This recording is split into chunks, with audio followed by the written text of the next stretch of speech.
Maybe a risky time. Before I go any farther, this is game 2.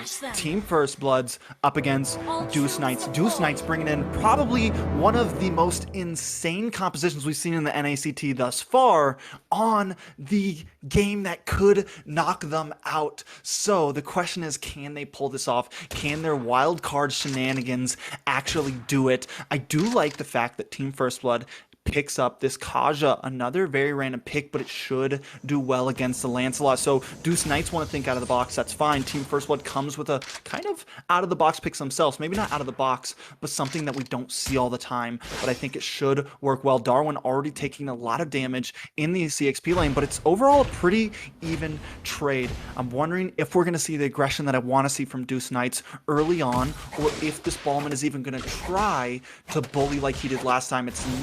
It's not a Ling like what we saw in game 1. This isn't a Kai. He has the ability to withstand that lethal counter. He has the ability to withstand the Molten Core and some of that damage. So I think we have a little bit of a game here.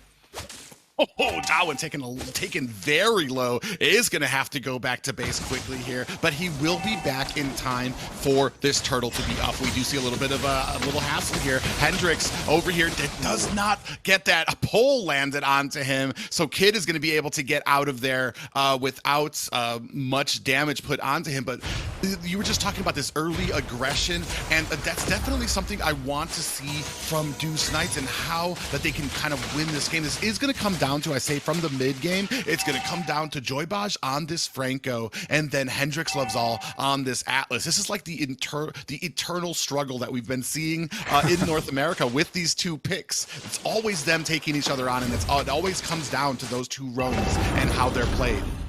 I will say one thing about Deuce Knights right now, definitely pretty heavy endgame. I mean, Darwin could have a nice mid-game spike on the Lancelot, even though he's in the XP lane. He could rotate, get some nice possible positions before we go any farther. Lord is up private.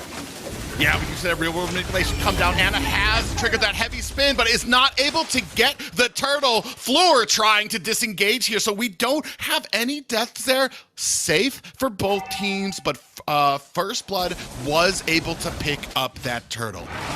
Team First Blood this time does get the first turtle. They lost it in game 1, but they are coming back strong, and this is the aggression still coming from Kid. He doesn't care if it's a Ling, he doesn't care if it's an Akai. I am gonna take your blue buff, and this is what Deuce Knights really needs to answer. They gotta do something about Kid on this Ballman. Big pick on the Darwin in that bottom lane.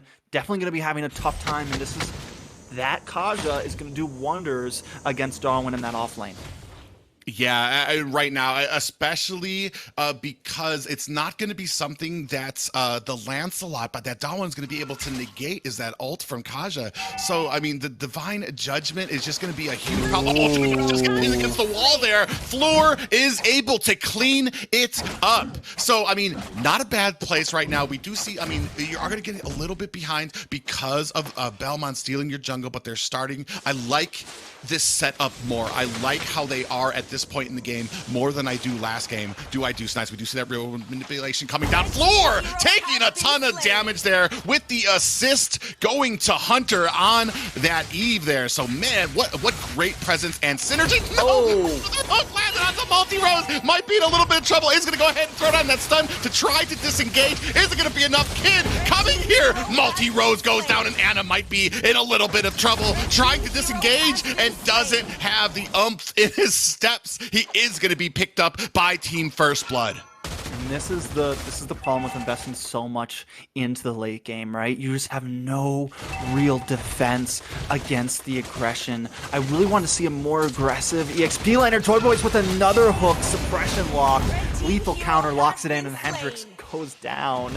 Team First Blood is relentless right now, private, and Deuce Knights just can't seem to find an answer. Yeah, and this is what we talk about with that value from that Franco. The hooks being landed, the different angles that they're coming in. Now we do see a 3-on-1 up at the top. Even at mid, Hunter able to go ahead and take down Sicilian. So we are going to have that mid tower going down. Multi-Rose in a little bit of trouble here. Why even go in on that? Hendrix, don't think about it.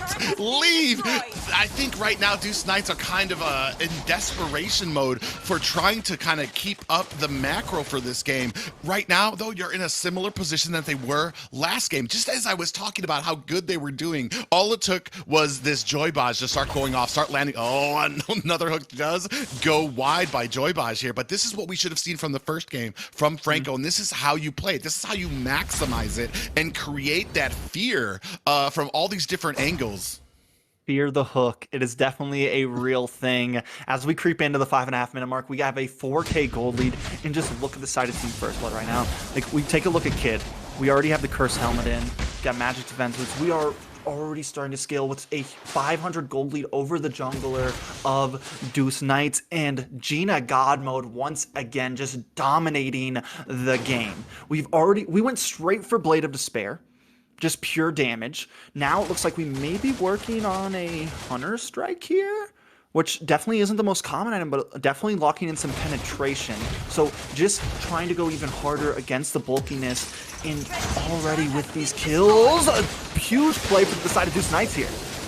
Yeah, we do see that Fatal Links coming down. Kid does get taken down there at the hands of Multi-Rose. And I was just going to say, like, the items that are needed by Multi-Rose, you're going to need a team effort to be able to take somebody down. And that is just what we saw from Deuce Knights. We were talking about the items there. Multi-Rose needs like about 3 items to really start taking off on this Maya, while that Blade of Despair already on Gina God Mode. So, man, you've got an uphill battle. And this is what the risk you run when you go with these outside the picks. There's meta for a reason. There's people who shine in the earlier game into the mid game for a reason. And like you said, it's gonna take a heck of a late game for Deuce Knights to really kind of come forward with the animosity that they want to be able to take this game.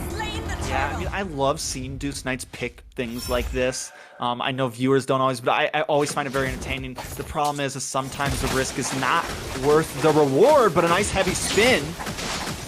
Yeah, the heavy spin does go on there with that Thorned Rose Hour, but Anna goes down. He's the only one. Oh, what Gina God Mode does go down there as well. Joybaj in a little bit of trouble here, is getting picked off by Darwin here. Kid is on the chase. A little bit of a taunt there as Maya at the mid lane taking down this tower quickly. Darwin's not gonna be able to get away with that lethal counter, but I think the damage has been done, and Maya picks up a kill on the mage as well. Yeah, getting that kill on the Hunter. This is over. Also going down. Fatal Links locks in. Luffy taken down. Multi-Rose getting another kill. It looks like Team Deuce Knights may be starting to hit that spike, but is it going to be enough? You've lost a lot. You do take one tower. Kid chasing down Fleur, keeping that omnipresence all over the map. You know, the fear from Franco, the fear from Baldwin right now. What I'm seeing from Deuce Knights is that they're grouping up. They're running a bit more pocket. They are losing people. They're losing a bit more towers, but I think their only way to take these fights is as a full unit. And I like the fact that they're quickly making this call on the fly, and now we're seeing them kind of just roam around the map together. We're no longer laning as much. We want to try to pick them off one by one. Well, not just that, but they're answering this aggression. If First Blood is at the bottom, then Deuce Knights are at the top. And vice versa there. Maya doing the best to try to macro up from these towers, take it down with that immense amount of pressure that she could put on with that physical damage onto here. So, I mean, it's starting to look good for the side of Deuce Knights. It's just if they can maintain, and especially as we start moving into this late game where it's going to be more team fight centric. Look at that right there. They're also already opting to give Multi-Rose the buffs now. Multi-Rose picks up red buff. So we're starting to see Deuce Knights even transition the way who's getting what. We no longer need Anna to get a red buff. We no longer really need Anna to get a blue buff, honestly. So Fluorescent will most likely be picking up these blue buffs as Multi-Rose picks up the red. Deuce Knights changing the way they form around. Lord is up now private. Deuce Knights seem like they are ready to contest. No, we do have Kaja up at the top. Is he going to land the Divine Judgment? Doesn't even go for it. Is he going to go ahead and disengage here as we have both teams kind of jockeying for position onto this Lord right now? It does look like Team First Blood is in a little bit of a better position as Deuce Knights are all kind of grouped around, waiting to try to poke around and see what kind of vision that they can get. Both teams don't really look like they want the Lord right now. Hendrix Laval is going to go ahead and join out zone out Joybaj, and this Lord does get reset there. So kind of toying with our emotions there right now as this gets reset, and we're kind of back where we started for this fight. But honestly, a better position for Deuce Knights.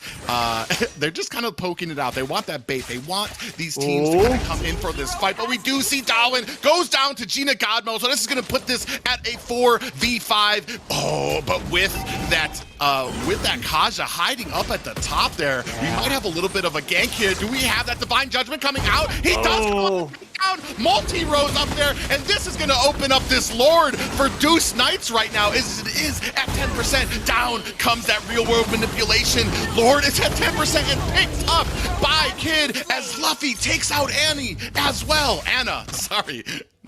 What a play from Luffy there. You know, I was waiting for you to point him out because he was just sitting in that top lane bush, just waiting for the moment to shine. Comes in. Oh my god. Gina just deleted Fleur. Team First Blood definitely on a roll right now, showing why they're possibly the rookies who want this tournament bad. Deuce Knights falling behind more and more. Up in the top, a little bit of action. Lord coming down quickly. This could be the end, Private. Yeah, they're definitely going to need to man up and get that defense figured out for the side of Deuce Knights, as we do have all lanes starting to crash in onto these inhibitors. This isn't a Luminous Lord, but right now with this much of a gold lead, they're at about an 8k gold lead right now, so you definitely need to watch out. We do see that real world manipulation coming down onto Fleur. He's trying to get away from there. Anna does activate. That heavy spin is going to go ahead and knock out that real world manipulation, but we do have a ton of damage coming onto this bottom tower. Gina Godmo does finish it off, and look at the kills there. Anna goes down, Hendrix goes down. We are at a 3 players down from the side of Deuce Knights. I don't think they're going to be able to stop this push. Multi-Rose does take down the marksman, but this is a GG for Deuce Knights, and well played to Team First Blood. Wow. Team First Blood. I mean, you gotta give it to him, right? You